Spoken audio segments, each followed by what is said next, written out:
I still haven't made the questions. Yeah, I mean, there's one about Airbnb, which me and Shannon like, don't know. So, um, here we go. Oh, let's mute that quickly.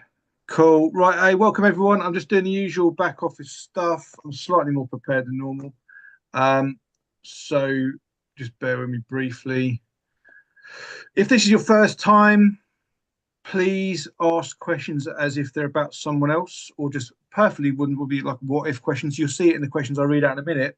They're phrased in a way which makes it very easy to transfer to the document I use, and also means that people aren't putting personal data out on the internet, which is all good. This ain't legal advice. We do our best here to be useful, but it's just not possible to kind of give kind of competent advice, given that we're only getting limited information and we've got limited time to talk about it. But we'll try and give you some pointers anyway. I know it can be helpful, it just won't be helpful every time. I think we're thereabouts. So if you're regular in the chat, it'd be nice to say hello. Obviously, it's Christmas week nearly, if that counts as Christmas week. I'll be taking this hat off very soon because I'm boiling, but thought it'd be nice to start us off. We've got like 9 questions that have come in through the week, and I have a horrible feeling I've missed one somewhere. So if someone's sitting there waiting for me to talk about their question and I don't read it out, I'm really sorry.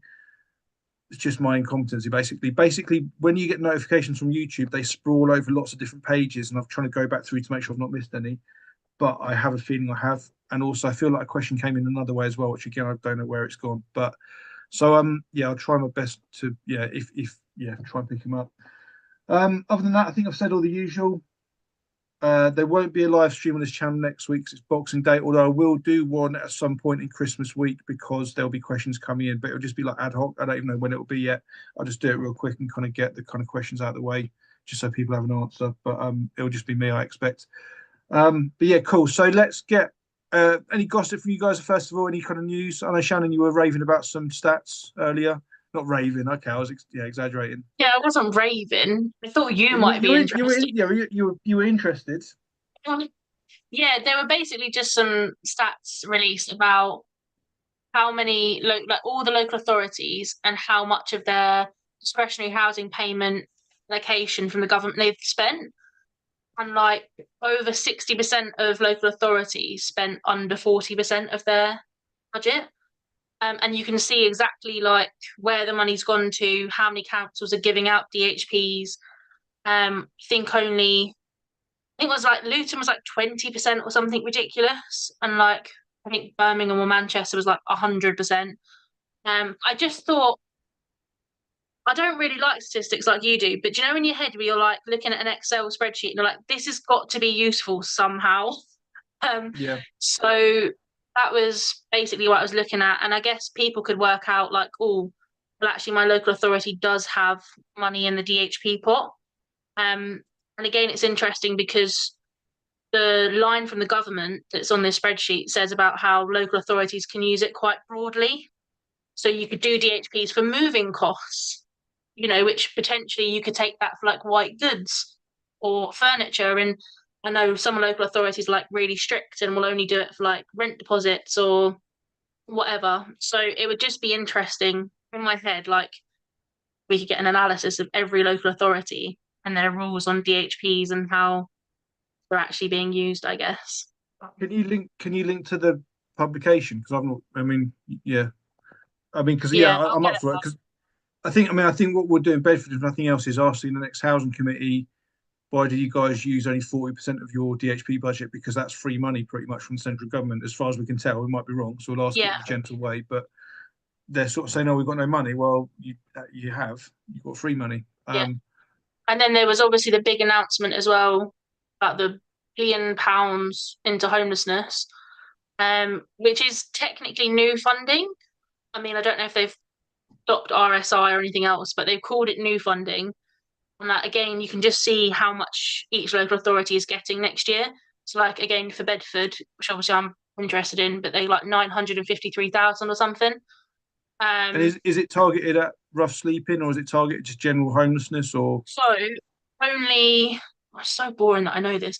Only 51% of the local authorities' money for that they get can be spent on temporary accommodation.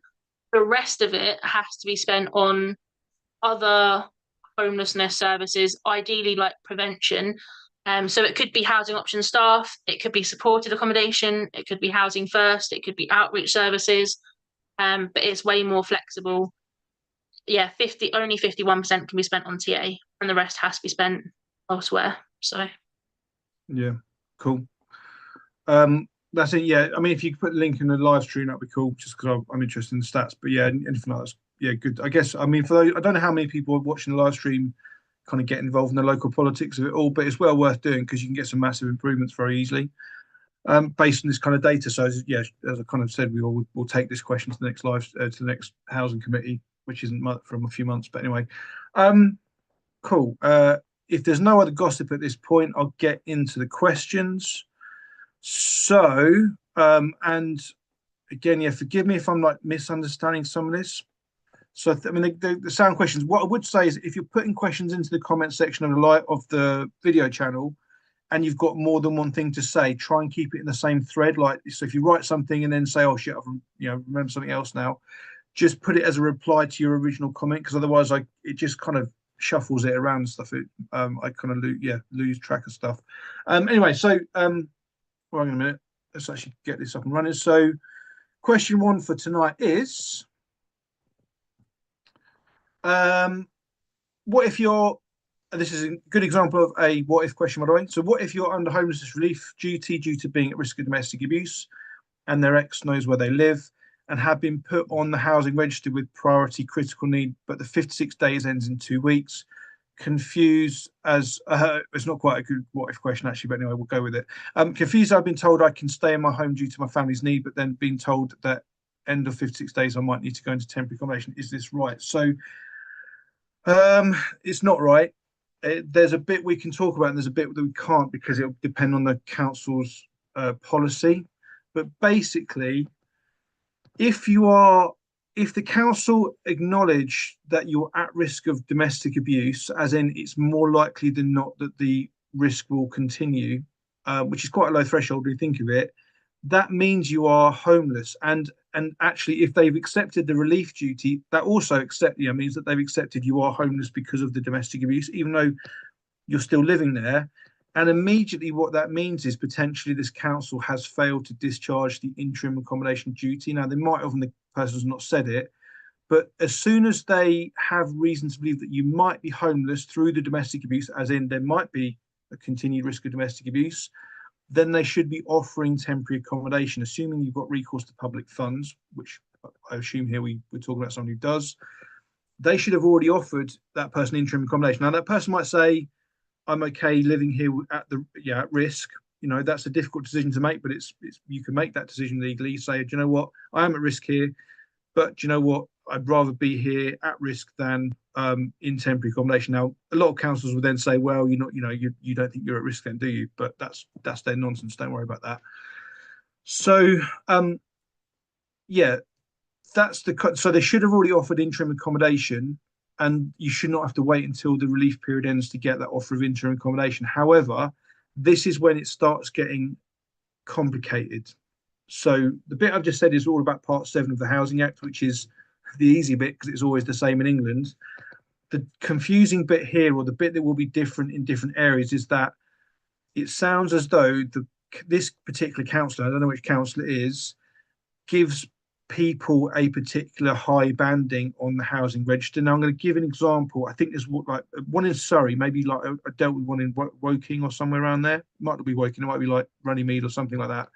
But basically, their Part 6 policy gave a higher priority to people who were remaining in their home than those who moved into temporary accommodation because of the risk of abuse. Now, I would immediately argue very strenuously with the council that that's incentivizing people to stay at risk, because if they flee, they'll then drop down like a couple of bands and potentially lose their social housing kind of status.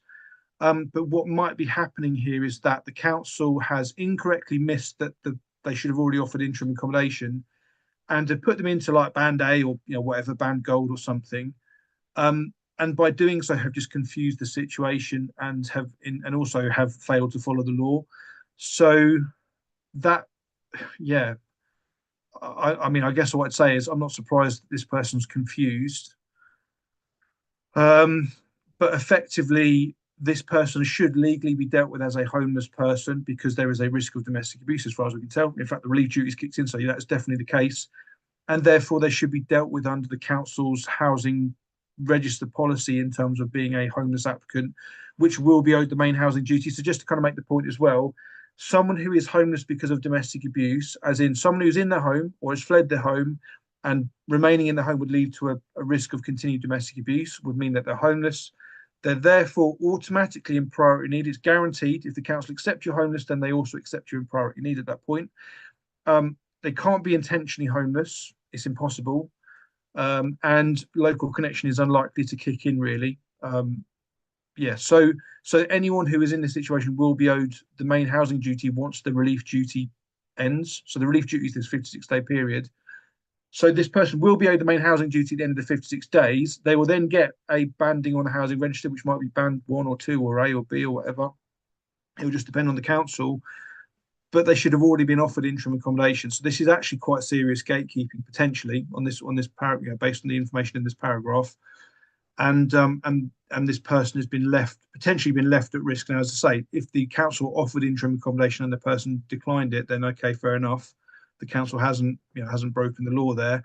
But that's not indicated here. So I think that this is strong evidence that there's been gatekeeping.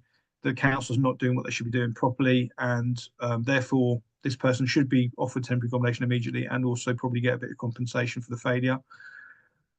So that's my answer to this. Feel free, guys, to add anything into this. I'm aware of how many questions we're likely to get tonight, so I guess if we keep it fairly snappy without kind of just missing things out. But has anyone got anything to add to what I've just said? If not, we'll go to question 2. So I'm hoping to say, so what I suggest to this person is they seek a competent advocacy or service or a solicitor immediately and basically start putting this stuff right. I guess what they could also do is just write to the council, say, should you not have already offered me interim accommodation if they haven't, and see what the council then come and say. Because in one sense, because they've accepted relief duty, it's just black and white. They've definitely failed this person.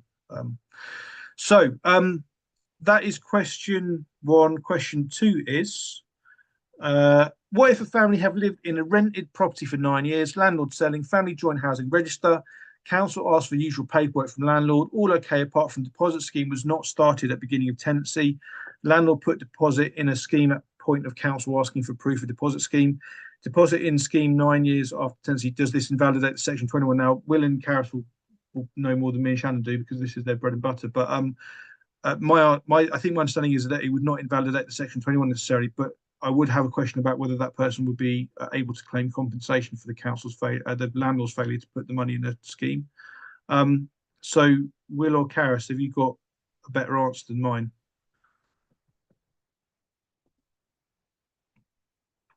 Either one of you. If not, then yeah. Oh, yeah, you're on mute, Will. Do you want to have a go, Karis, or do you want me to? I don't mind, but I was just going to say it would potentially invalidate the section 21 because it's breaching the terms of section 21, really, because they have to protect it within 30 days. So the notice could be invalid. But if you're going to court and you have a court date, there might be a duty court advisor there who could look at all your paperwork. Just try and take all your paperwork with you. And the remedy for it is that they should pay it back, and you can claim up to 3 times the amount of the deposit. And they should return it full. But yeah, to ask for the deposit back, you can ask for it, and then it'll be a small claims court. That's pretty much it. But okay. And would the housing, so if the council's already involved, would the council not have already, well, they should have given advice here about what to do in this situation. They should have said, yeah, your section 21 is invalid. Because I mean, presumably if the section 21 is invalid, but the landlord's now put the money in the scheme, would that mean that they're then free to issue a valid section 21 notice if they do it all right this time? Is that right? Yeah. But the council won't always give correct. They won't always look at the so it depends on what advice they're giving and what the council have said. Yeah. I mean, so this would be a situation where it would be in the council's interest to actually get it right. because it's potentially saves them a job. If the notice is not valid, and it can kick the can down the street for a few weeks at least, a few months. They'd have Okay, to start cool. over with the Section 21. Right. Okay. Cool. Would that I not mean, be in I the would say, person's interest, though? Sorry, Mike. Would that not be in the person's interest, though, to almost wait for it to get to court and then at court for the judge to say this is an invalid notice, start again? Because it means that they're in there, Longer assuming time. that the landlord's not being like horrible and stuff. Time-wise, you mean it gives them extra time because then you go through that court, you'll get a court date, and then it depends on the person can handle So that stress. So yeah. you don't get into trouble though. Like, say if you kind of knew that it was invalid, but you didn't say anything earlier, you wouldn't get in trouble for not saying it beforehand. You don't get you don't get in trouble like this. No one's gonna come and slap you on the wrist. So No, but do you know like that whole like it's an unlawful offence to knowingly like mislead the council and all of that. So like, yeah, I was just yeah. No. so, I mean, No. yes, it's not for you to do the landlord's job for them. That's for them to get it right. That's what they get paid for. Yeah. I mean, I think, and I guess we'll just very quickly cover how someone does that. So let's say that the landlord's issued the paperwork, whatever, to court, if that's the right terminology for it. There's a form at some point, isn't there, to basically to point out for the judge, this deposit wasn't protected in the timescale. At what point? What is that? What's the name of that form that people need to look out for? The defense form. Is it the defense form? Okay, cool. Yeah, So so you write it in there. So you get a chance to write your say, have your say, or send in that. And will that defense form be sent to people automatically as part of the process? So they'll get a form through the post to fill in. Is that right? Yeah, it comes with your court paperwork, and you send it to the landlord and the court. So everything you send to the court, you send to the landlord as well, and you keep a copy of everything you sent. So you basically, in that little box, you'd say the deposit's only recently been protected. It wasn't protected when it should have been. Yeah. Therefore, the notice is not valid. Cool. And then, as you say, you buy a good few more months to kind of work out where else you're going to live. Cool. We're good on that one, guys. Just to say in the chat, there's some good questions coming in, but just I know people hate me for this. Someone's just put a question in the first person. Can they just rephrase that and just put it as a what if question? So you're not have to put your personal data online. So it's really horrible. I'm going to delete it. I feel horrible, but I'm going to do it because I want people just to kind of stick to this. So I'm not saying you can't ask the question, but just make the questions about someone else. Like these questions here: what if a family lived in the property? It's obviously based on a real situation, but it's anonymized so that we can kind of hide your identity to some level. But it was a good question for that person. So again, sorry for seeming like I'm being a dick, but I'm trying. I'm not trying to be. Cool. That's question 2. Question 3 is a very quick one. Very quick one because I actually answered it in a video this week. So I did a video a couple of days ago about kind of essentially how to prepare for a homelessness interview.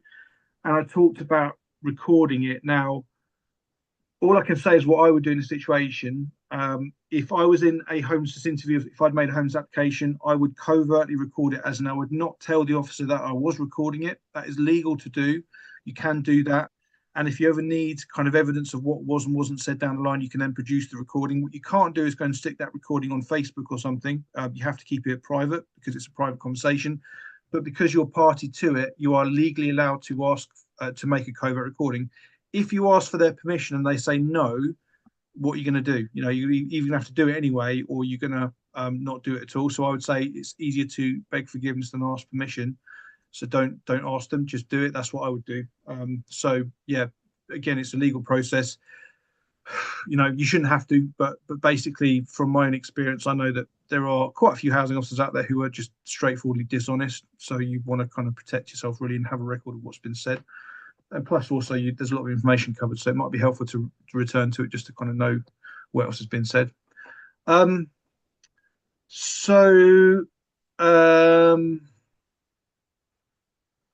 Cool. Right. Question 4. This is the one about Airbnb, which I've not got the foggiest idea about. So I have a friend. He rents a flat and was given a full short hold tenancy for a 2-bed. The landlord started an Airbnb in the second room and he has the other room and now only pays for his room and shared spaces, living area, kitchen, shower room. By default, he quickly became a free host. I don't even know what that means, but I'm assuming it means something. Yeah. For her Airbnb, and her super host status and reviews reflect that. Is that something to do? That must be like an Airbnb thing. Cut to now, she's told him he needs, so the landlord's a female and the tenant's a male. He needs to leave the property ASAP. She's turned nasty and sent her husband to tell them to get out by Monday, the week before Christmas. He was told this Wednesday, 6 days total. I've told him not to leave and get advice on his next steps, but can you advise on the circumstances, please? So absolutely right to tell him not to leave to get advice. But is there anything that we can say at this point? So Will, have you got anything on this one? Karis has disappeared for a bit, so I'm assuming she's coming back. Well, the actual sort of legal substance of this is at the end there. I mean, the Airbnb stuff raises other issues, but it's if somebody's an assured short-hold tenant and the landlord's husband comes around and says you've got to be out by Monday, that's harassment. If they do it nastily, I mean, I suppose if they said, "Would you mind please moving out by Monday? We'll give you X amount of money to do that," then that's probably all right. But if they're turning nasty, they're attempting unlawful eviction. So that is a criminal offence and it's a civil offence. So you can go to the police if somebody is trying to evict you. Don't expect a very good service. For some reason, the police have a magical ability to always get it wrong on this one. They will say, "Oh no, that's a civil matter. We can't get involved." But I mean, why they don't know that the Protection from Eviction Act gives rise to criminal liability, I don't know. I suppose if I was a sort of looking at it from a sort of Marxist point of view, you say they are on the side of the bosses and the landlords, and they cannot see things from the perspective of tenants, and that's not their function. But they should.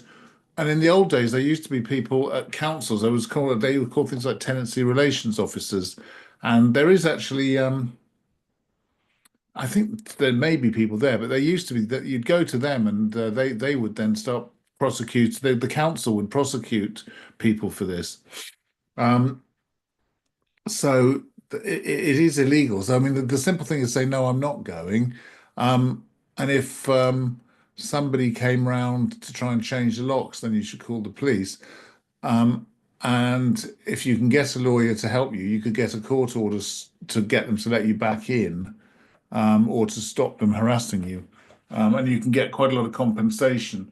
The problem is, I mean, reading between the lines of this, there's a lot of people that, and this landlord sounds dodgy. I mean, the bit about giving an assured short-hold tenancy and then renting out one of the rooms, I mean, that's a no-no as well, because technically the tenant has exclusive occupation of both of those rooms. I wonder if the landlord isn't unlawfully letting that place in the first place. It could be a council flat that they have or something like that, and they have the landlord and her husband are living somewhere else. Maybe she's moved out to live with her husband and they're renting it out. And what often happens with these situations is somebody gets spooked and then they're trying to get the person out as quickly as possible. So it may be that's why I mean, it doesn't explain. There's no other reason for this person to turn nasty. It sounds like they've got quite a good deal. They've got the person helping them with their Airbnb. So I hope that helps. I mean, I was just going to say, but you're kind of similar to what you just said. They could also make. I mean, they can make a homeless application, and even though it's not really kind of the right way, but to get a housing officer involved at this point, because they too can also take legal action again. A bit like kind of the rent management officer, whatever you kind of mentioned. So the housing officer would have the powers to potentially take legal action against the landlord as well. And again, it's one of those situations where it's in the council's interest to do so. So they're probably going to be more likely to be helpful. Definitely make a homeless application, if only to trigger the prevention duty, like you say, and then the extent to which the council use their full powers to discharge the prevention duty would be interesting. But if they said, "Oh no, there's nothing much we can do," then you could in fact challenge that and say, "Well, there is." You could be prosecuting them or getting an injunction to stop them. So yeah, that's but technically, I suppose if it's just one incident of somebody being a bit nasty, that wouldn't necessarily make you homeless. But I'd have thought if you've got well, anyway, I suppose that the arrangement with the Airbnb doesn't really make you homeless, but it depends who the guests are, I suppose. But I it mean, I sounds think like it'd be, they're going to be homeless soon. This arrangement seems to be breaking down, doesn't it? yeah, and I think by having a housing officer sniff around in the situation, you're likely to get some evidence behind you that's probably actually be quite helpful down the line. So it's worth doing. What's worth approaching a council, I'd say. The other thing I should have said, sorry, is that as an assured short-hold tenant, you are entitled to remain there until you're evicted by a court order. And so if the landlord wants you out, you're entitled to say, no, I'm not going. You have to get a court order. Um, so that's all on that one, yeah. Yeah, cool. Cool. Question 5. Good question. It's quite a long one, but we can try and get through it. So and again, forgive me. This is one which I seem to have missed some text from it. I can't find it on the channel, so I might only be reading half the question, but I think it makes sense in its own. So we've got some people here. Their circumstances are they live with their grandparent in a bungalow council and have been told to leave after Christmas, I guess by the grandparents. Their girlfriend has offered them a place to live for the next few months due to situation, but not long term. This suits them much better than temporary accommodation as she helps with daily tasks like making food and getting dressed, etc., which would make their life a lot harder if the person was in temporary accommodation. Not sure how to approach the council in a letter. The best way to say this in a letter that they are homeless, but they can temporarily stay with their girlfriend because would they owe them the main housing duty still? Would they still be treated as Part 7 homeless main duty? Would they be considered a priority still? So due to brain injury, having a cognitive impairment, memory issues, they really need routine. This is what is concerning. Or would they say they're not homeless as they've not as they've been offered something to live with a girlfriend? Would it be better to approach council and they can only be there for 56 days? So there's a lot of questions here which are all good. So let me just try and break this down. So I'll just read the last one out. So should they state how long if there was the route to go? Not sure what to do or how to word it. So yeah, good question. So the question, I'm going to get it. I'm going to get the code of guidance up 6.16, just because there's surprisingly little detail about kind of the nuts and bolts of. I mean, because whether you be classed as sofa surfing technically, I'm not quite sure. This arrangement. But if we go to 6. So, Will, you might have to help me out here. So, in this situation, so whilst this person is living with their girlfriend, although we're looking at maybe a few months here, would that mean that they have basically an implied license to live there for that time period? And so, would they not be able to approach the council until it's within? So, let's say that the girlfriend says, "Yeah, you can live with me for 4 months." Well, let's say 5 months just to keep the maths easy. So, you can stay with me for 5 months, but then you need to be out again. Would they have to wait until they're within 56 days of that end date before they can actually approach the council to get their help? So I'm going to put that to you first, Will, because that then forms the basis of the rest of my answer. Yeah, I mean, maybe I'm sorry if I'm missing the point a bit, but I'd have thought it depends a lot on what they actually want. Because if they're happy staying with the girlfriend for a few months, then there's not much point in applying to the council. I think because they, you're I think not, they, yeah, I think they'd rather approach the council now to get the process started. But what they're saying is they'd rather, the person would rather live with a girlfriend rather than living in council temporary accommodation, which I can completely understand. But effectively, does that kind of, the girlfriend's willingness to have them live with her yeah. for the time being mean that there's an implied license to stay and therefore they're not homeless? Well, I would say looking at it the other way around then, that if they want to apply to the council, then the wording that they're using about the girlfriend has offered them a place to live for the next few months isn't helping. What they're actually saying is we'd like to be rehoused. She's kindly agreed to help us in the short term, but it isn't a long-term arrangement. So we don't particularly want to delay waiting. So we want to apply now. But if they approached the girlfriend and she said, well, they can stay for a few months, the council may say, well, you're not actually homeless at the moment.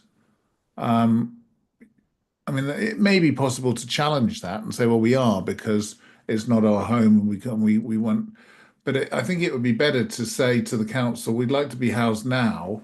The girlfriend's very kindly allowed to accommodate us on a temporary basis. I'd leave out the few months bit, because the temptation, you're sort of almost feeding them the line, why don't you come back in a few months then? Whereas there's no need for them to say a few months, because it sounds like everybody concerned would be happy if they got somewhere suitable next month. Yeah, I But mean sorry, yeah. I mean this that's kind it. of leads on to that creates a problem now, although it might seem counterintuitive. Because let's say that is the situation. So let's say they kind of make the approach and say, yep, we want to make a homeless application now, but when it comes to the offer of temporary accommodation, the girlfriend is happy to help out.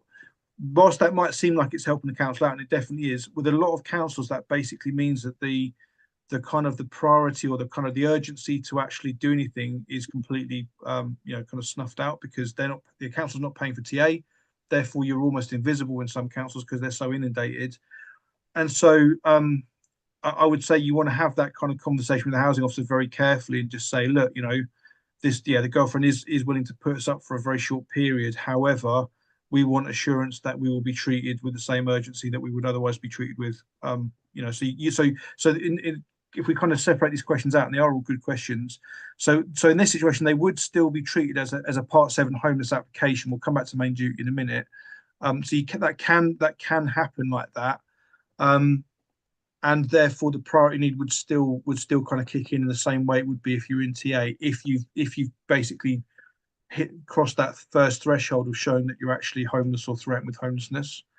So I mean, if we just deal very quickly with priority needs, and then see if we can kind of circle back to finish anything else off. So you're not automatically in priority need if you have a brain injury. However, I'd say it's very likely you are. But you need to make a specific argument. You basically need to essentially, I mean, you shouldn't have to, but in the real world, you're going to be well positioned if you can get medical treatment people, doctors or whoever, to provide an assessment of what they think would happen to this person with a brain injury if that person were to become homeless. And effectively, if there is a noticeably increased risk of harm that a healthy and robust person would not suffer, then they would be in priority needs. So so although I'd say there's a very good chance this person is in priority need, there is also a very good chance that the council will say that they're not, because they're just, this is the easiest group of people to gatekeep and mess around.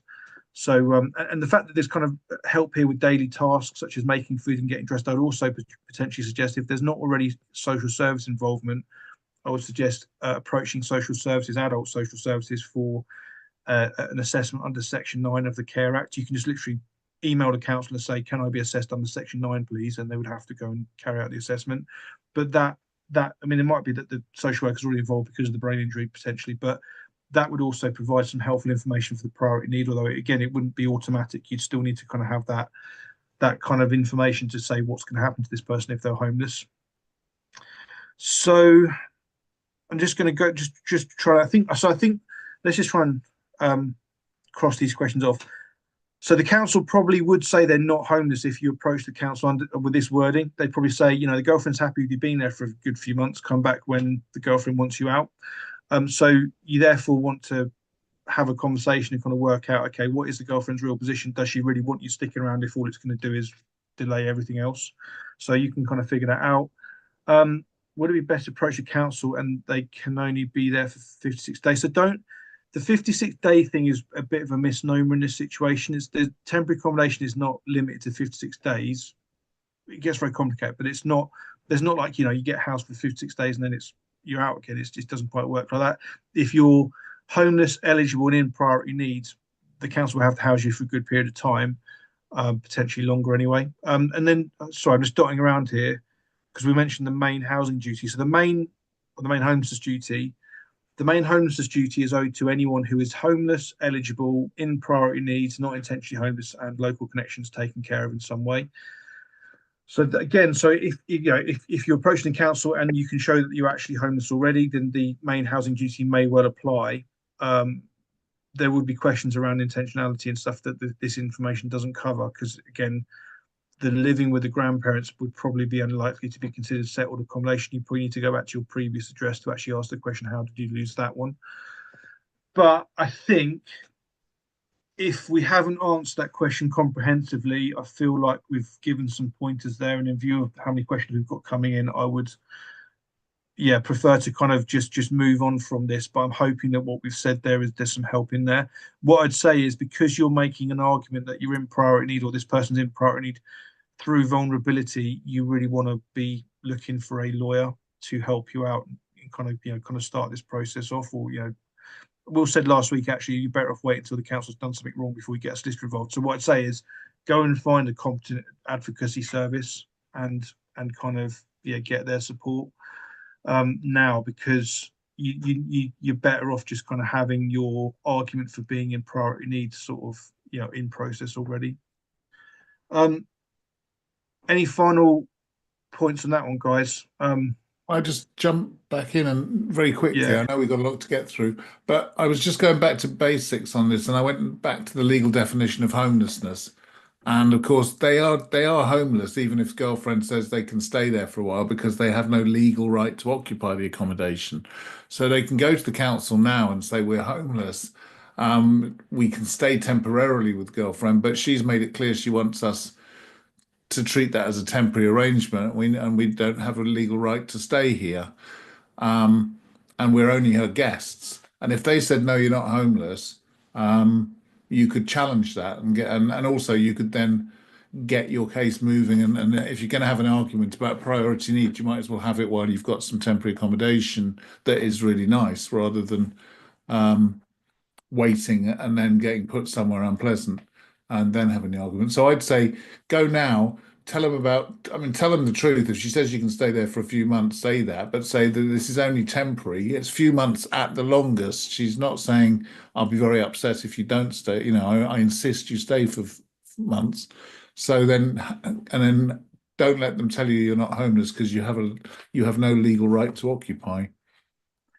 So given this an important, sorry, someone just said something. Sorry, I missed that.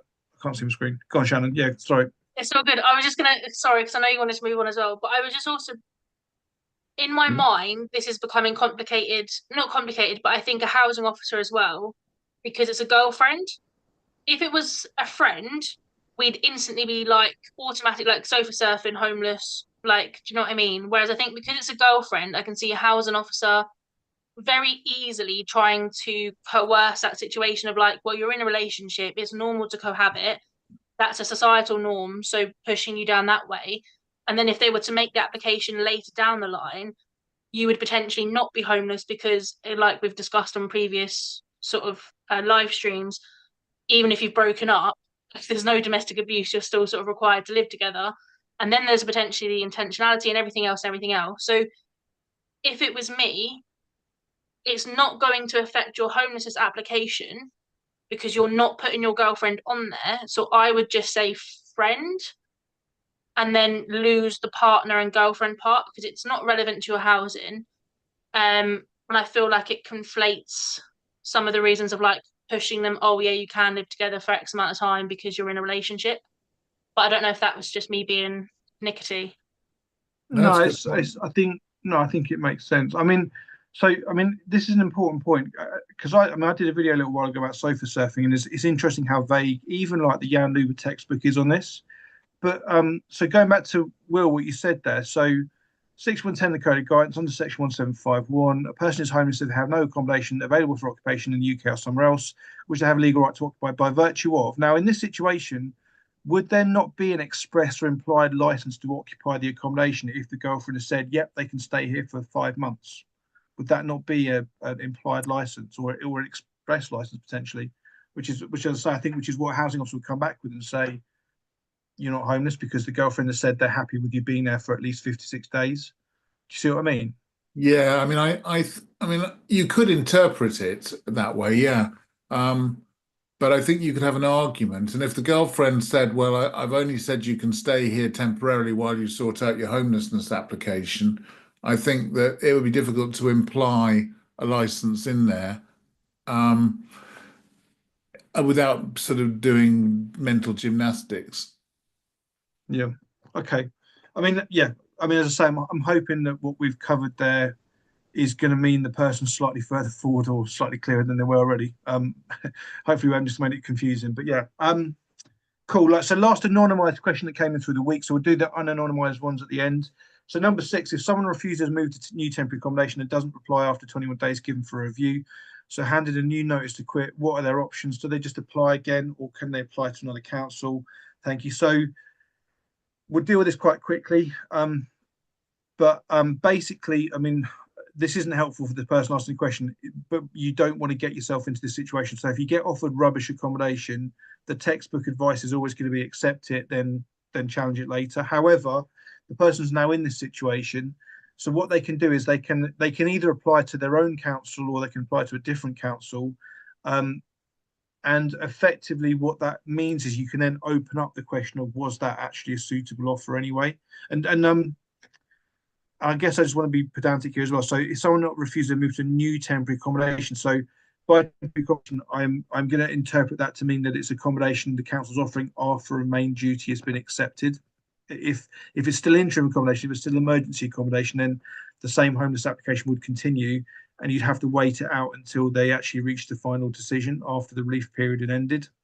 So yeah, but let's assume that the main duty was accepted. They were then shifted to other temporary accommodation, but then they refused it. They would still, yeah, and effectively what the council said is, oh, you know, we had a duty to provide you with accommodation. You've now refused it. We don't think you've got a good reason.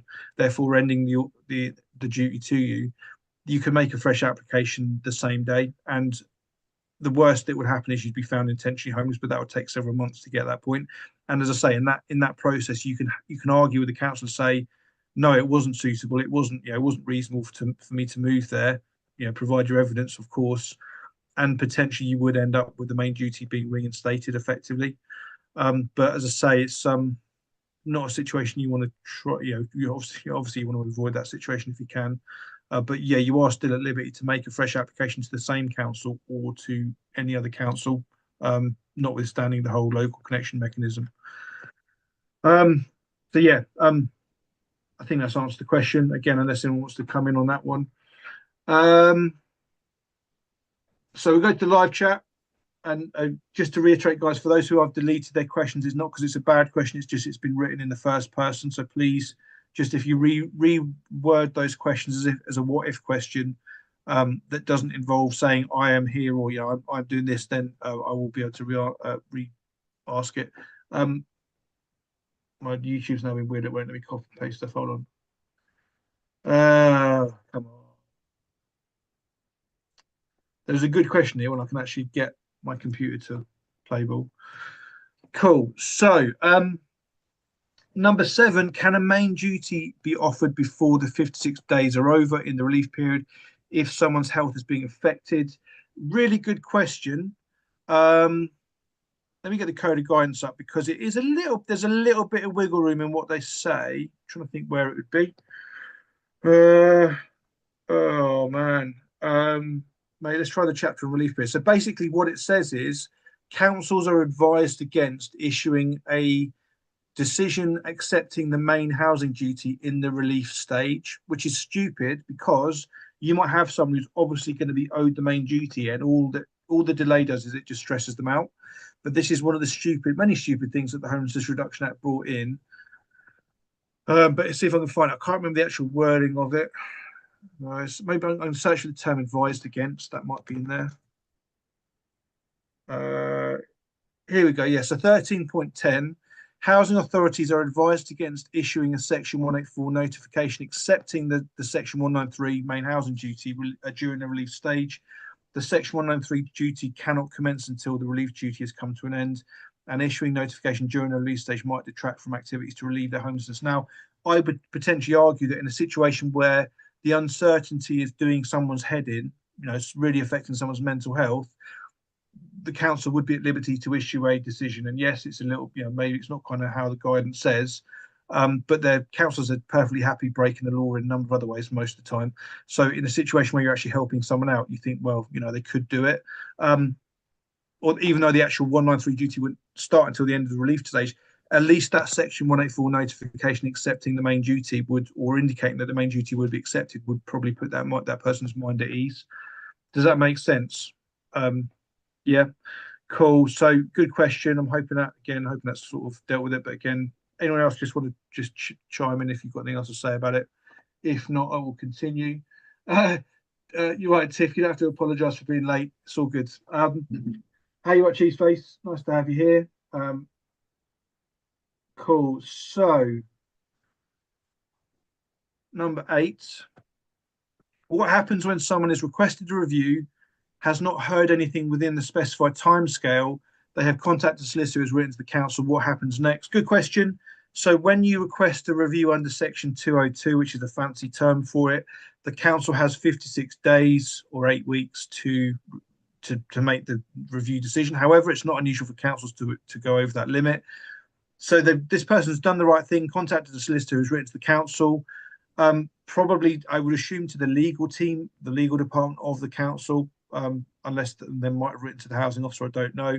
So what happens next? Well, I would say you let the solicitor worry about it, because the solicitor, I guess, again, Will and Karis can probably answer this, well, they can answer this better than I can, but the solicitor will start waving around the threat of judicial review at some point quite soon, and that would usually be enough to get the council to actually, comply with their duty to issue a decision. Will or Karis, do you want to add anything to my answer there? Yeah, I would actually. What I think my answer to that is that if you request a review under section 202, the council then has 56 days to complete the review. If they don't complete the review, you can appeal to the county court, even if they haven't upheld the decision, because section 204 says you've got 21 days to appeal a decision from the date when you received the decision, the review decision, or the date when you should have received it. So what I tend to do in this situation is issue an appeal, and then say to the council, well, you haven't, I would warn them first. I wouldn't just sort of run off on day 57. But I'd say, well, if you're not going to do this, or the other thing is, remember, you've got 21 days to appeal if they don't complete the review. So what you want to do on day 57, you say to the council, you haven't completed the review. If you don't complete it in another 7 days, I'm going to go and issue an appeal myself. And then I'm going to ask a judge to make the decision, which you're incapable of making, because that's the only way to progress this. And the good thing, from a legal point of view, that's quite attractive to lawyers, because the council are really screwed, because if they make a decision, they would have to pay the legal costs. That won't affect members of the public who aren't instructing solicitors, but if in order to get out of the court case, they've got to pay the legal costs. You can't go on. There've been a few cases where somebody issues an appeal because they haven't made a decision, and then they make a decision, say, okay, we've made the decision. And they say, oh, we don't have to worry about that, because we're just doing it on the basis that you didn't make any decision. And the courts have said, no, don't be silly. What you can challenge that decision, but you can also get the costs from the first appeal. Sorry if I've said all that really fast, but the bottom line is issue an appeal if they don't complete the review in 56 days, but give them a warning. And it's not difficult.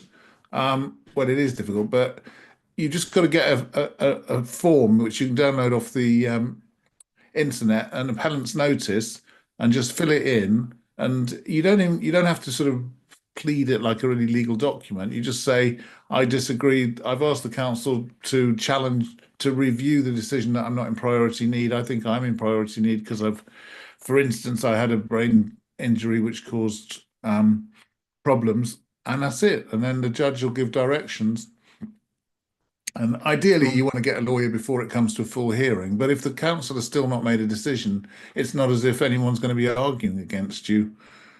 So, sorry, that's a long additional. No, that's really helpful. I guess something to kind of add into this is that when you request a review, if you say to the council, I want to be housed whilst this review takes place, and you provide some sort of information which is like a little bit new from the previous information or whatever, then they should be housing this person. I don't know for sure from this text here, but I'm hoping that this person is still in temporary accommodation. So in this situation, it's far from ideal, but the solicitor that's involved is going to be, in one sense, handling it. And so yes, there might be some delay, particularly over Christmas, but I'd hope that actually the solicitor will go and do the job and get it sorted out, and this person doesn't have to worry about too much about the outcome.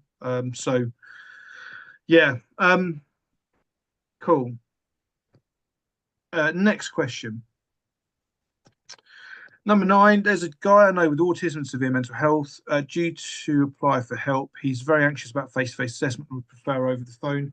Is this a reasonable adjustment? I'd say yep, because both autism and severe mental health issues may well constitute disability, and you're at liberty to ask for a reasonable adjustment. So yes, totally reasonable. I think it'd be quite difficult for a council not to comply with that request. It's not, yeah, it's just not, it's not difficult to have a phone conversation, is it? Now, I don't know if there's anything you can kind of do to strengthen that, but I'd say as long as you're clearly telling the council, you know, that you have this disability and that this is what you'd want them to do, and ideally kind of told them that several times because they take a while to hear it, and then kind of, and yeah, essentially go from there. So, just bear in mind that it seems like, I don't know, most, I don't say most, but certainly a lot of housing officers have never had any training whatsoever about the Equality Act. And so they might just simply be like, what are you talking about? But no, absolutely legitimate question and request. And I think any council worth their salt would comply with that request. There's no, yeah, there's no, I mean, we saw with COVID, there's no need to be face to face. It's just better sometimes. But so yeah, that'd be my answer to that one. Again, guys, just chip in if you, yeah, want anything else in.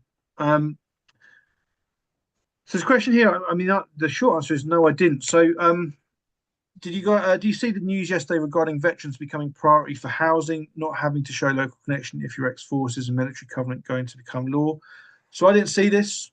Shannon's nodding no. So I guess my first question would be, when we're talking about priority, are we talking about priority need under Part 7, or are we talking priority under Part 6? So Shannon, you know more than I do, so do you want to just chip in? Well, I only briefly read the BBC article this afternoon, but it's around social housing, and it's basically saying that they have to be top of the list for social housing.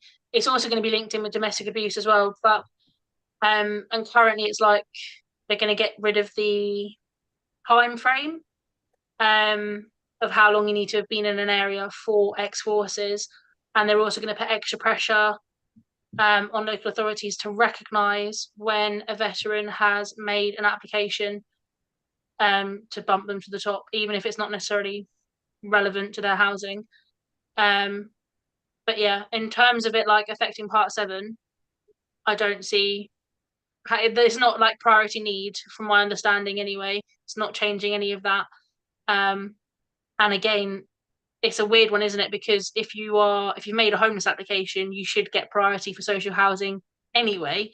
So yeah, but that was I skimmed it this afternoon. I haven't like deep dove into it. So. And sorry if you said this, Shannon, but did you say when it's coming into force? Is it already come into force, or is it something that's going to come next year? I mean, I'll Google it, but yeah, I think it's next year, but I can't remember off the top of my head. I think it's next year. I mean, yeah, I mean, sorry, shall I add? They're adding on to it. They're removing the criteria for local connection for veterans. Yeah, I mean, thanks for Wesley for raising it. I mean, I've not heard of it, but I'll check it out because that, yeah, I mean, it sounds like it might be a part of a bigger bit of change as well. So yeah, if there's anything noteworthy, I'll read up on it and probably put in a video somewhere. But yeah, cool. Thanks for the heads up on that, Wesley. Question 11. Oh, let's get rid of that. No, come on, YouTube, please. Help me out here. So number 11, so it's a good question like this. Shouldn't people hold some evidence back from the council until they get to court to protect them and strengthen the case? So I know what you're talking about here. What I'd say is I would expect lawyers to do this a lot and to play a bit of a game. I mean, I remember Sarah Steinhardt talking about the dark arts of kind of law, and this is kind of the sort of things you do. What I'd probably say to a lay person who's not done this before is that it's quite, yeah, it's a bit of strategy involved. It's obviously quite difficult to pick it all up in one go, but effectively at various points during a homeless application, if a council make a stupid decision, having a little bit of extra information, which is of significance, but the council didn't know at the time. So it might be, let's say your meds dose gets changed or something during the course of the homeless application. There is an argument to say that you just don't tell them that little detail, And should they make a stupid decision, you then go back to them and say, you didn't take all this information into. And what that does is, first of all, it might enable you to make a fresh application straight away, because there's now new information that the council have to take into account. As I mentioned earlier, with the Section 202, if you ask the council to house you whilst the review is taking place and you provide new information to them, then you kind of hit that threshold and the council should continue to house you. And I assume it kind of also comes into the court process as well. However, I'm not quite sure how kind of realistic it is for someone to kind of play that game, having not done this all before. So it's a really good question. And if you really kind of feel confident with what you're doing, then great. And in one sense, if you've got loads of information for, let's say, priority need already, kind of omitting some of the additional detail, or not getting particular medical evidence from a particular professional might kind of mean you can go back to them afterwards if the decision's wrong, and kind of get some more information to kind of go down this route. It's a good question. I just don't quite know how as I say, how to kind of put it into practice if you're new to this. I don't know if you guys have got any opinions about that, but it's I certainly understand what the question's coming from. Say if you just like go from the basics and make sure you're ticking off every box for those basics, and then all the sprinkles and everything else in your life that you can hold back for the end if you need it. But don't hold back anything that's like literally relating to the type of housing you'd need, for example, or finances. Don't be holding back anything like that can be done around fraud, or do you know what I mean? But like, yeah, if you tick the box for priority need with the evidence that you've got, and you've got other things as well that you could throw in, like you've got the basics for a cake, add the icing on later if needs be. But yeah, I was chatting to John and Kate at Just Us this week, who are work for in Bedford Borough, and then this kind of question came up, and this was new to me, but basically I always thought that the council had to write a minded to letter before they issue a Section 184 notification, which isn't true. They need to issue a minded to letter before the Section 202 review request. By the way, a minded to letter is like a draft. It's almost like a draft decision that the council put to you. And I think some councils put a minded to letter in the Section 184 stage because they want you to provide all the evidence. They can then say they've taken it all into account. So I was chatting to John and Katie about it, saying, yeah, just don't respond to the minded to letter. If you've got additional information up your sleeve, then just hang on to it for the time being, and then provide it in that kind of challenge down the line. So as I say, this is kind of rather advanced stuff, I guess, and I'm not sure. I guess the default would be to provide all the information straight away, but if you feel confident not doing that and kind of playing the game a little bit and playing the strategy, then fair enough.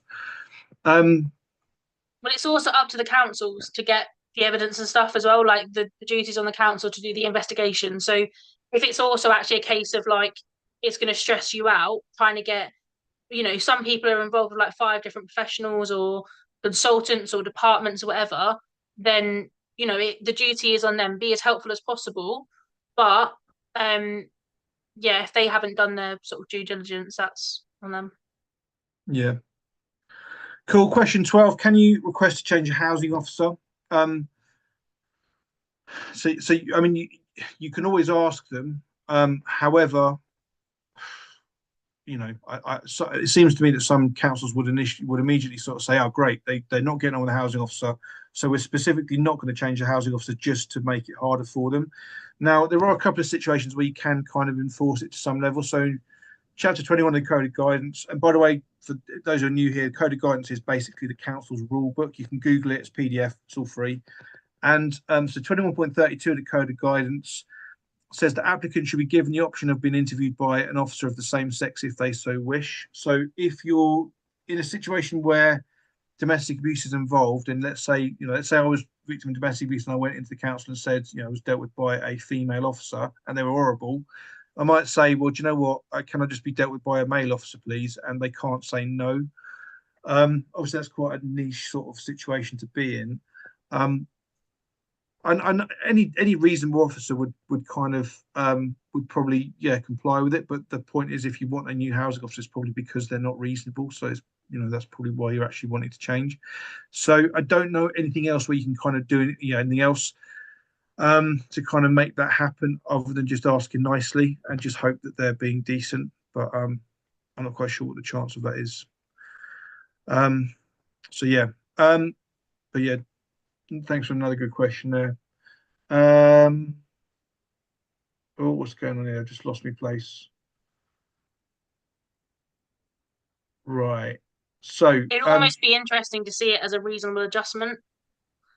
Do you know if someone's got like severe anxiety or something and saying, actually, this is a reasonable adjustment, I need the housing officer changed to someone who's done trauma-informed training, or I know that's not likely to happen, but I mean, it's a fair, it's a fair question. I know. I was chatting to someone from Northants Council, and they're kind of doing this big push on trauma-informed training for like all staff.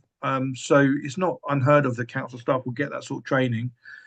But I think some housing officers are specifically unpleasant because it helps them out. Basically, it just gets rid of people. Right. Let me just work through these questions. I think that's more of a statement than a question, but it's a fair statement. If a tenant felt intimidated and bullied at the door by a housing officer illegally doing something, should the housing officer have abided by tenant's request to call the police? Let me just put it into the main bit. This may be kind of a comment on what we were talking about earlier, potentially about the Airbnb one. I'm not sure. But if a tenant felt intimidated and bullied at door by a housing officer illegally doing something, should the housing officer have abided by tenant's request to call the police? So, I mean, the housing officer shouldn't have done whatever they were doing if they were doing something illegal.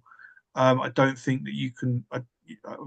It's just, it'd be a bit of a weird thing to sort of say you've broken the law, you now need to phone the police on yourself. I'm not quite sure how that works. You're probably better off dealing with it by as much as you can by getting evidence, which, if nothing else, you can make a contemporaneous email to someone about it, contemporaneous complaint potentially, which holds some water. But I think in situations like that, I mean, housing officers that break the law don't tend to be stupid enough to do things which are going to get them caught. They'll do it in situations where there isn't going to be evidence of it generally, and they're doing it often to vulnerable people who aren't probably going to be in a position to push back. So, yeah, I don't know, guys. Have you got anything else to say about that question? I'm not quite sure if there's anything else. I can't add anything else to that one. So yeah. If not, okay. Question here. Interesting question. So, how often does the homeless officers visit your place to see what's going on? Often it will be never, but councils do sometimes use home visits. One situation will be when the person has said, a little bit like the question we had earlier about, can you request a phone conversation rather than going to a customer service centre? The person might say, well, I'm in a wheelchair, I can't get to the customer service centre, and the housing officer would basically be able to come out and visit the person in their own property. So, but it's not, I don't think it's a default ever. I think it's just something that they would do if there's a need for. Now, what they might do is start snooping around, kind of seeing what else is going on in your property to see if they can find some evidence of wrongdoing or something. So that can happen. In the same way that housing officers will go on your Facebook, anything that's kind of publicly available, they'll go and look on your Facebook page to see what you've been saying, just in case they can catch you out with something. So I think you've got to be a little bit wary of it. But I think in terms of how often, I don't think they would ever do it unless there was a specific reason to do so. Unless, again, that's my experience of councils. Others might have something else to say about that one. How you at, D? I mean, someone just responded there, so usually weekly. But I don't, as I say, I don't know which council that would be then, because I've never seen the councils I've dealt with ever bother doing home visits. Unless we're talking here about temporary accommodation, maybe I've misinterpreted that. Maybe it's a question about how often they would check your temporary accommodation. Again, most councils use like third-party organisations to manage their stock, and again, it will be just kind of dependent on that third-party organisation's kind of policy about how often they're doing checks. So I don't know. So again, if I've misunderstood that question, feel free to put me right. And again, there's some question there which I think relates to some other stuff. Right. So I think this. So hold on. This is right. There's a question here which relates to a question which I think I missed somewhere. Let me just see if I've. Okay. Okay. So there's a question. Lauren, I've got your question lined up. So just hold on with that. So I've got the question. We'll come back to it in a bit. So yeah, bear with me on that one. Crazy house bunny lady. Yeah, cool. Right. Okay. So again, I think I'm catching all the questions here. So, Shannon's usually quite good at saying I'll miss one. So as I say, I'll circle back to Lauren's question. Number 15, what impact can a shelter legal rep have who is helping someone's case? Loads, if they're any good. So shelter has got a good reputation. Certainly their website is second to none. It's the best source of information out there, I'd say, in written form anyway. So if they're committed to their work and they care about it, then they can have a huge amount. Same way as solicitors. So it's great to see Will and Karis at work because they were able to achieve things that me and Shannon would have to fight for ages to get outcomes for, just because they can invoke legal stuff and kind of write to a judge and stuff. Whereas me and Shannon, when we did this sort of stuff, that wasn't possible. So the answer is, I mean, yeah, if any competent legal representative you can get is going to help your case out massively. And just unfortunately, there's a real postcode lottery as to what you can get locally. But I might as well say I haven't said it yet today. So on Will, if you search for Will Flack Law, the website, Will's got a list of legal aid funded housing solicitors who are mostly based in London, but they can cover anywhere these days with Zoom and all that sort of stuff. And also, whilst I'm talking about it, if you want to like this video and give it a share, that'd be awesome.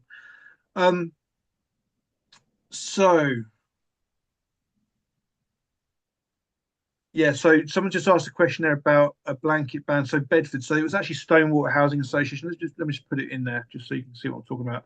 So this is my old colleague John Allen. So basically what had happened was Stonewater Housing Association, which is a big housing association, they cover quite a big part of the country.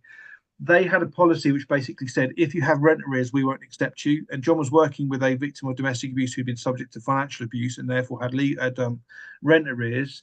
And just John went in, bull in a china shop, complained to the chief exec of Stonewater, copied in all the relevant bods, and basically said this is discriminatory, basically. And Stonewater immediately said, yeah, fair enough, we'll change our policy. So that's what I was talking there. So it wasn't about all social housing in Bedford, it's just about Stonewater, but I know they cover down to the south coast. I don't know how far else they go. So that's what I was talking about. So that's just a good example of when complaining about stuff which is wrong gets things sorted out when you write about it. And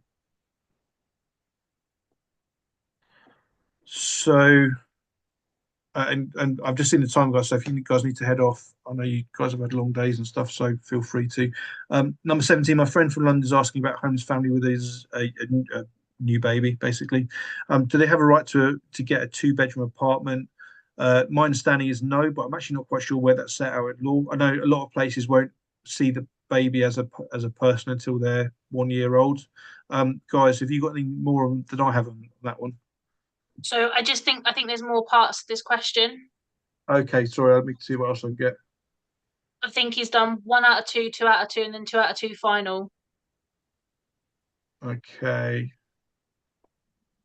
But I think it's all relating to this question. I think it's just more detail. Yeah, I mean, correct me if I'm wrong in the comments, but I think it's additional detail to that same question. Yeah, seems to be. Hold on, let me get it in.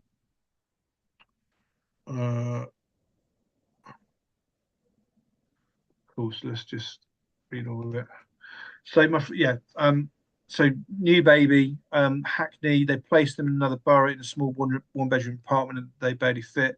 It's been nearly 6 months. They just replied they will check the documents during this time. Their mental and physical health deteriorated and worried about the baby, mostly due to lack of space and everything being hazard. So cables, wardrobe. Would there be a solution where this family could move into a 2-bed social housing? So I mean the hazard issues is a separate issue from the overcrowding or the size of the property. So it would depend on what the hazards are, and essentially you'd want to basically alert the council to the hazards, take pictures and so on anyway. But I still don't know the answer to the question in terms of, my understanding is that you wouldn't qualify for a 2-bed until the baby's 12 months old. That is my understanding. So, but I don't know where that's set out in law or what, if that's a rule. But anyone, and you guys know more than I do about that one? It'll be in the council's allocations policy. Cool. Okay. So if you Google, so this person Googles Hackney housing allocation policy and has a look in there about bedroom, maybe search for the term bedroom, just search for the word bedroom to start off with and see what you get, and just to see how they consider it. Now, I don't know that whether that would extend to the temporary accommodation policy, whether there be a separate policy which sets out size of property and so on. But I don't know is the answer in terms of like hard and fast rules. My guess is that they would be at liberty to house a couple with a new baby in a one-bed property in as temporary accommodation. Basically, that would, I think, you know, on that information, that would be that they'd get away with it. The hazards and all that rest of it, that would be different. And if it's a ridiculously small property, for example, there might be a separate argument to be made. But I think that's something which councils can just do, and there's no way back. I know you've got like the room standard and the space standard in the Housing Act, but I can't remember the dimensions off the top of my head. But also, it's things like if there was a living room, that counts as a bedroom. So potentially the council would already be seeing you in a 2-bed anyway if you've got a living room in the property, because they would count that as a sleeping area, or a potential sleeping space. But yeah. Okay. Cool. Number 18. Surely if there's a DHP underspend, it would because can be spent at the end of the year on buying housing stocks. This refers to Shannon's bit of info at the start of the day. So I don't know the answer to that, but certainly councils should be and could be spending it more creatively. I don't know whether they would be at liberty because sometimes councils got rules of what they can spend on, what they can't spend on. So whether they could buy capital, you know, kind of capital sort of stuff, I don't know. But that's something certainly that's what we'll be asking Bedford Borough Council soon and saying, well, what can you do with this money that you haven't claimed? So this is more a comment, but I have got something to come back on this. So I understand why people feel like this. So complaining to council is pointless. They don't answer. And if they do, they never answer satisfactorily. They all stick together and never back down, even when in the wrong. Sickening. So I agree with everything this person said about that, except that it's not pointless if you go all the way. I mean, the reason, so literally Bedford Borough Council's public position now is that because we raised complaints and got people compensation in Bedford over many years, that's why they tried to stop breaking the law. That's why there's been a 5,000% increase in people in TA, single people in TA. But the first stage complaint will be garbage. The second stage complaint will be garbage. It's not until you go to the local government and social care ombudsman that you'll get a fair hearing. And even then, yes, there are things that you might complain about that you're absolutely right about that still won't get upheld. But I would say it's not pointless making a complaint. You just have to see it through. Just it seems like they've almost got like a policy which says on the first and second stage, just talk nonsense and just back each other up and just lie. But I've had many cases which have gone to the LGO, which have basically upheld complaints, even when the housing officers were lying about it and stuff like that. So it is absolutely worth it. But just you've got to keep going right to the end of the process, and that can take 18 months, which again is often, you know, that's no help to you at all right now, but it's still valuable to do. Sometimes as well, and this is quite difficult to like. I found it quite difficult anyway to get my head around. But they'll say one thing on the paper or on the letter, but actually behind the scenes they are pooing their pants and they're running around getting training, or they are fixing it potentially behind the scenes, but they just can't outwardly say that, and that's something that I personally find extremely frustrating, and it annoys the living whatever out of me, because I'm like, can't we just be honest about this? And I know that's perhaps a naive opinion, but don't necessarily think just because they're saying one thing, they might be doing other things. So again, you could check that with sort of an FOI potentially further down the line and say, look, you had a complaint about this.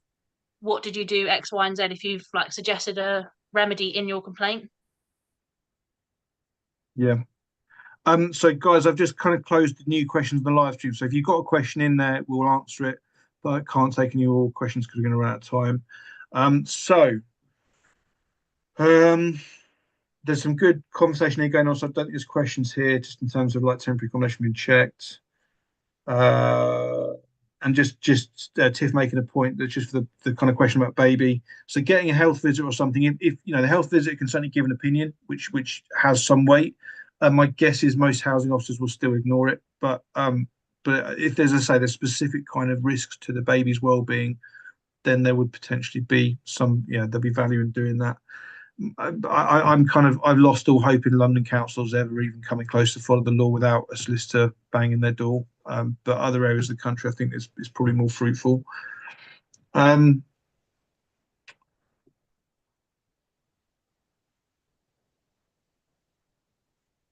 Okay, so there's so Tiff, I missed the context of one of your questions there about the if on a really old contract. Sorry if I don't know if that's a comment you made about a previous question we've answered the same, but I'm sorry, I think I'm missing the point there at the moment. So forgive me for me missing it. If you want to kind of just clarify that would be cool. Again, there's just some more suggestions flying around, which is all good. So just someone just following up for that question about the Stonewater thing. So was there an ombudsman case referring? So that didn't go. Yes, it was. It never went to the ombudsman because the chief executive changed it straight away. However, if you look for, let me find it. So look for a case with IDUR, ADUR. It's a council on the south coast, and they had their housing allocation policy was found to be discriminatory because it was about local connection and domestic abuse, and because domestic abuse is generally a gendered issue, as in it affects more women than men, it was seen to be discriminatory. Let me see if I can find it. Housing allocation policy unlawful. Domestic abuse. There was a nearly legal article about it. I think this is it here. So this might give you a little bit of ground to just kind of look at. So yeah, so nearly legal did a thing about it. So just Tiff, you might find some useful stuff in there. And just to say again, guys, after my comment, we're going to not take any more questions because we're just running out of time. Guys, I'm afraid I am actually going to have to go now. Yeah, that's cool, man. Finish off some work before I finish for the evening. Yeah, no, thanks, Will. Appreciate it as always. I look forward to next year. And have a lovely Christmas, everybody. Yeah, cool. Nice one. Cheers, Will. Thanks for all your hours over this year. Appreciate it. It's been a pleasure. Thanks. Bye. Take care. So I think that's all the questions on the live stream before I put my little time limit on there. So there's a few more questions from the week that we'll go back to that weren't anonymized. So including the Mad Bunny lady. Her words, not ours. Just yeah. No, bunnies are cool. Right.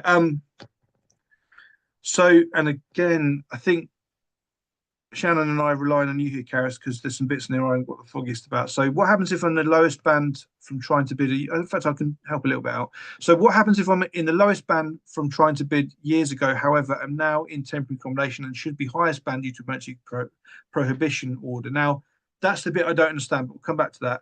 The council have not changed it over. Do I still bid at lowest band to avoid auto bid or wait for higher banding? I've been moved into my second temporary address as I wanted to keep my house bunnies with me, and there were dogs in the first place, which all residents were fine with. But the council wanted me to rehome them, so I was adamant I wouldn't and did complain. Will this go against me, or is it down to the housing officer and placed on auto bid? I updated my application and the waiting period for them to confirm it online now. Although I assume from watching more of your vids that I will have to wait until the 56-day period is over to see what the landlord will do about the prohibition notice. I had talked with the housing officer in the first temporary place about it, but as they had moved me, now she said I will get a new housing officer. Not sure when or how, but I guess it's very much a waiting game. If it's not too late to ask now, if the landlord doesn't address the prohibition notice, do I wait until he's gone through the council, and will I have to eventually move back? So this seems really stupid. As you might have gathered, I've only got very specific knowledge about specific things, and there's some massive gaps in my knowledge. Karis, can you explain what a prohibition order is? Is that when basically the property's been deemed to be unsafe and people have had to be moved out? You're on mute. I'm sorry. Yeah, that's what it is.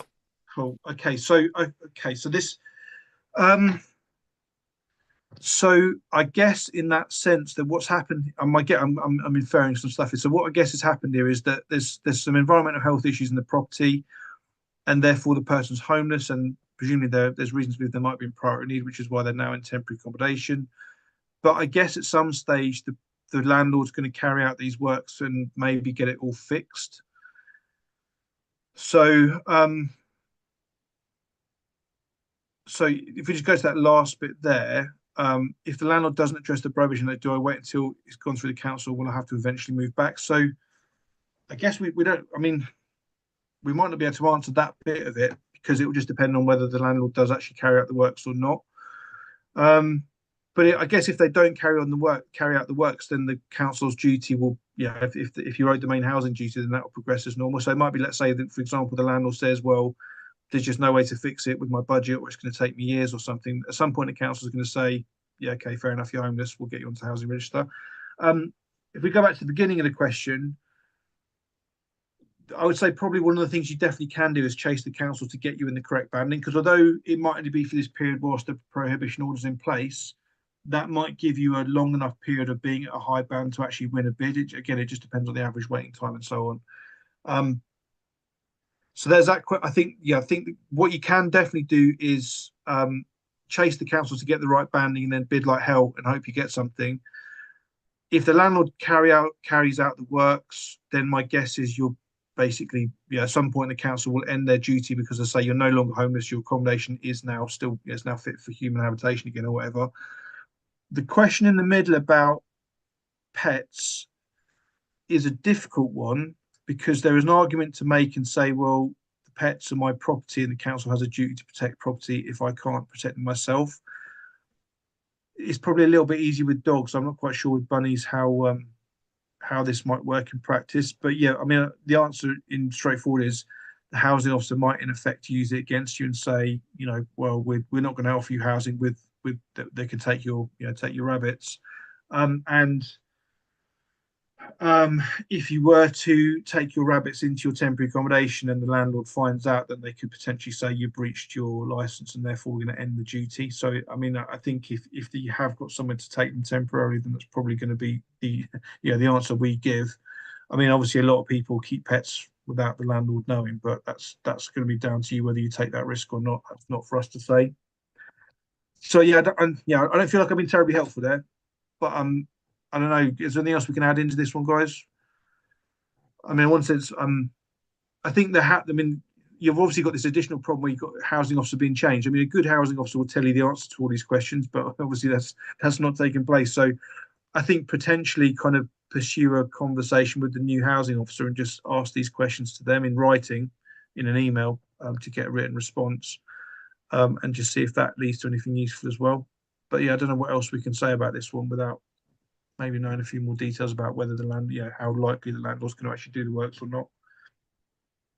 So yeah, I feel like that's an anticlimax for this person because they waited a long time to get the answer. So yeah, I'm not quite sure what else we can do either in terms of until that landlord kind of does or doesn't do it. I'm not quite sure what other advice you can get other than making sure you're actually in the right band and you're bidding properly. That's it. In fact, that's the last question as far as I can tell. So again, still feel like I missed a question somewhere in the works, but I can't see any others right now. The additional questions that we've had in, I'm afraid just don't have time. I'm just going to check if there's nothing else in this last bit that's going to be helpful or that adds into it.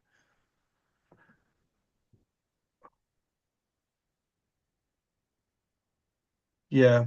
So guys, this might be the end of the live stream, but let me just check in with these last comments to see if there's nothing else that's going to relate to what we've said.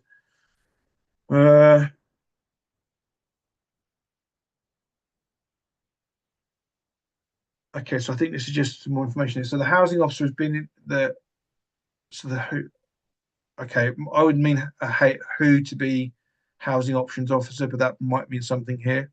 That's different something here. So the who's been in disrepair, I think it must be the house, the property they're in disrepair for many years. Tried to apply the home point back then, but they gave me lower banding as I had no legal eviction. So I think as well, if we haven't already said it, you need to check out your local housing allocation policy to see what it says, because it might say something specific about this situation. Then you might be able to then quote and say, hey guys, you've got me in the wrong banding.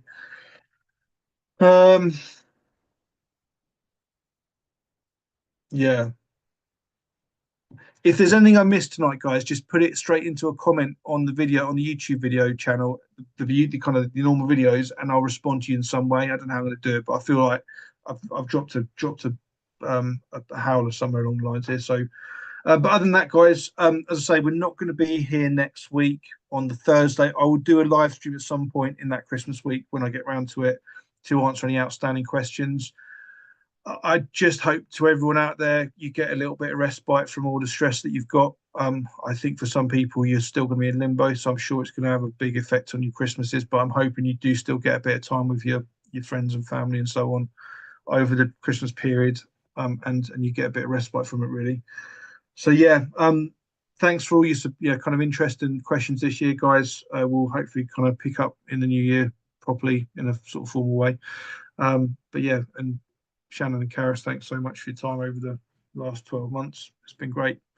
And we'll see you soon. Happy Christmas, everyone, and take it easy. And yeah, just as we always say, keep going, keep fighting it, and at some point something will budge. But yeah, take it easy, guys, and we'll see you in the new year.